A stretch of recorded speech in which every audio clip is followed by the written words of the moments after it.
اللہ تعالیٰ کی بے شمار حمد و ثنا، جس کی نہ ابتدا نہ انتہا،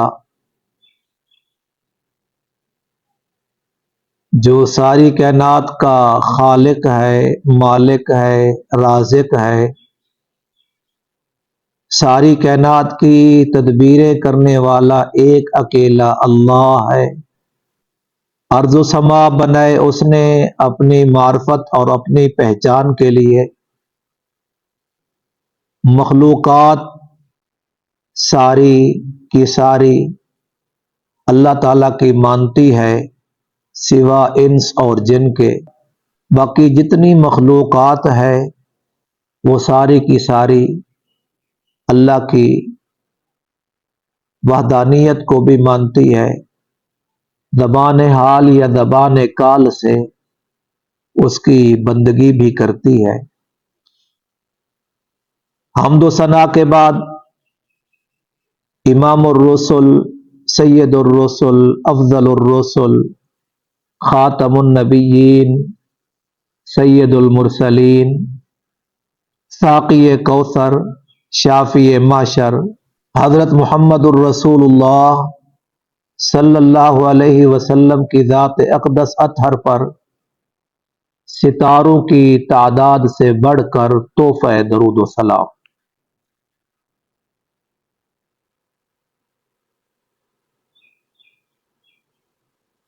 حضرت ابراہیم علیہ السلام کی سیرت طیبہ کا آج چھٹا سبق ہے۔ حضرت ابراہیم علیہ السلام جلیل القدر پیغمبر تھے۔ اللہ تبارک و تعالی نے انہیں اپنا خلیل بنایا۔ تمام مذاہب کے لوگ انہیں عزت اور احترام کی نظر سے دیکھتے ہیں۔ ہر مذہب والا اپنی نسبت سیدنا ابراہیم علیہ السلام کی طرف کرتا ہے۔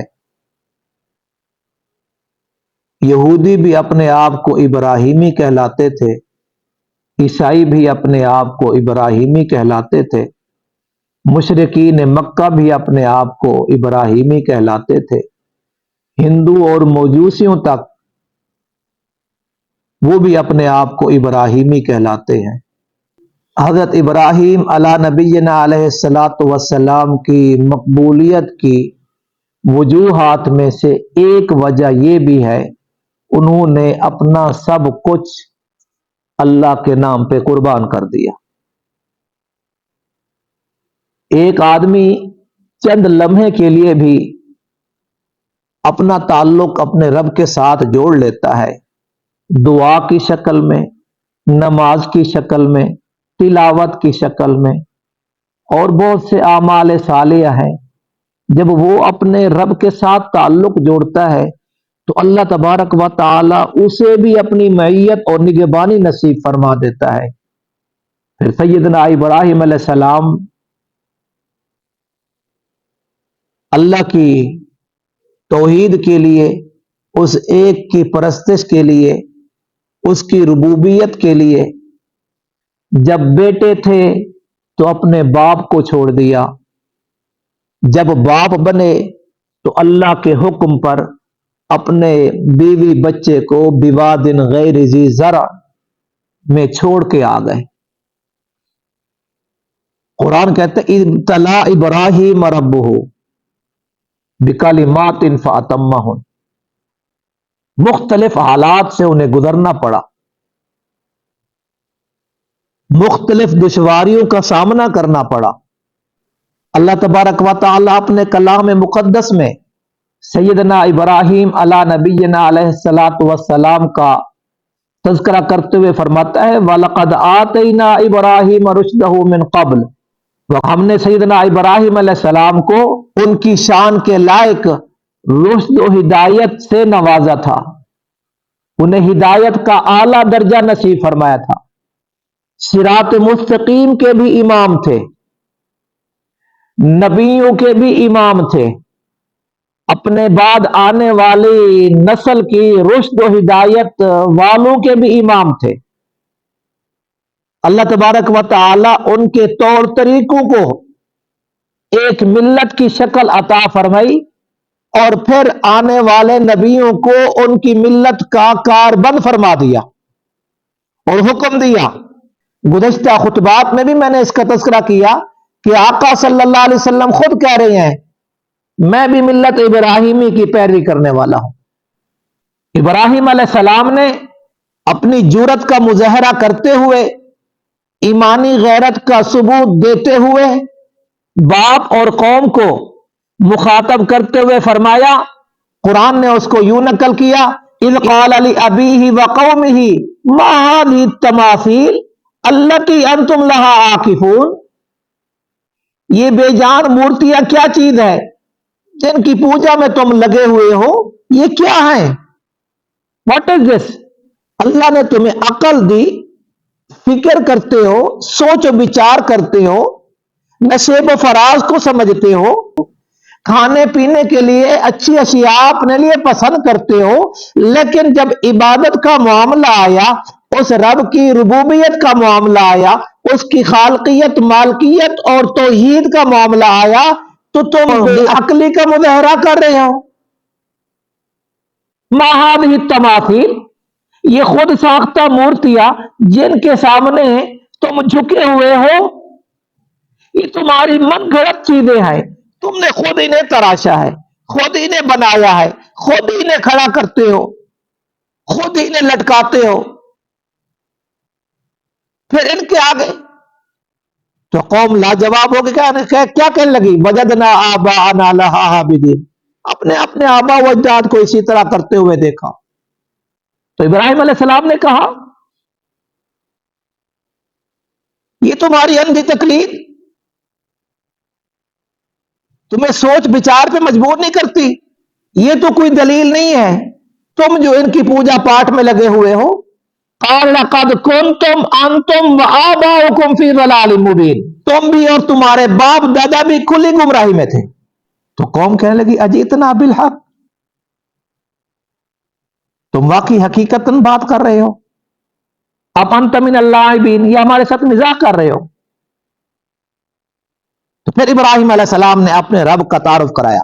سیدنا ابراہیم علیہ السلام نے فرمایا قال بل ربکم رب السماوات والارض الذی فطرہن، ابراہیم علیہ السلام نے تعارف کرایا، فجعلہم جذاذا الا کبیرا لہم لعلہم الیہ یرجعون، میں تمہارے بتوں کی گت بناؤں گا، ان کو پاش پاش کروں گا، ان کے ٹکڑے ٹکڑے کر دوں گا۔